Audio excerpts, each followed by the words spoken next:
magandang araw mga kamilupit. Punta kami ngayon sa laot kasama ang kaibigan kong si Boomer. Mangingisda kami gamit ang kitang at undak.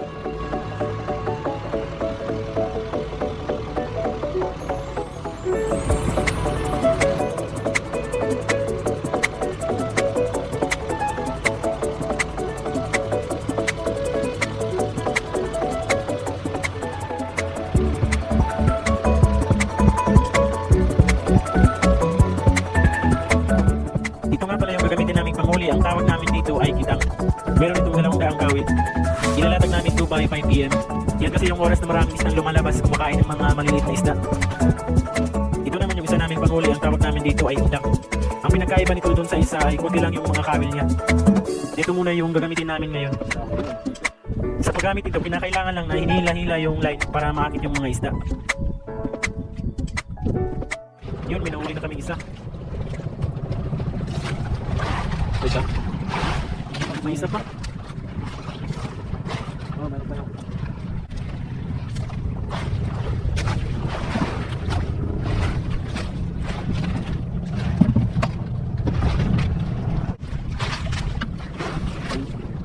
Hindi, nakawala pa. Sayang. Buto.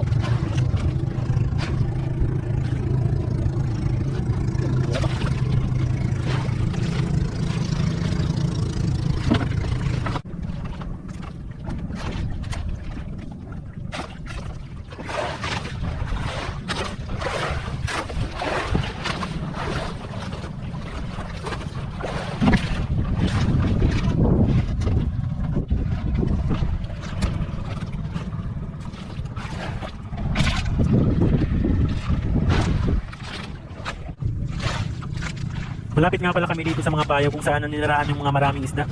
Yung ilalim kasi nito, meron itong dahon ng nyug na nagsisilbing silungan o tirahan ng mga isda.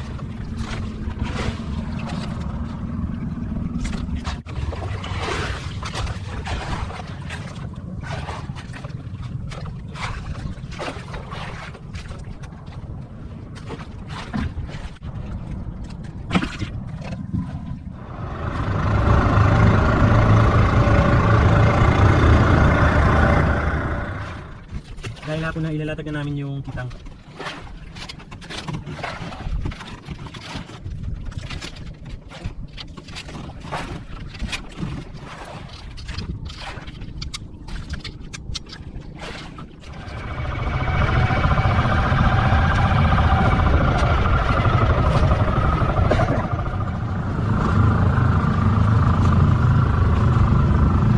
Grabe, ang daming isda oh.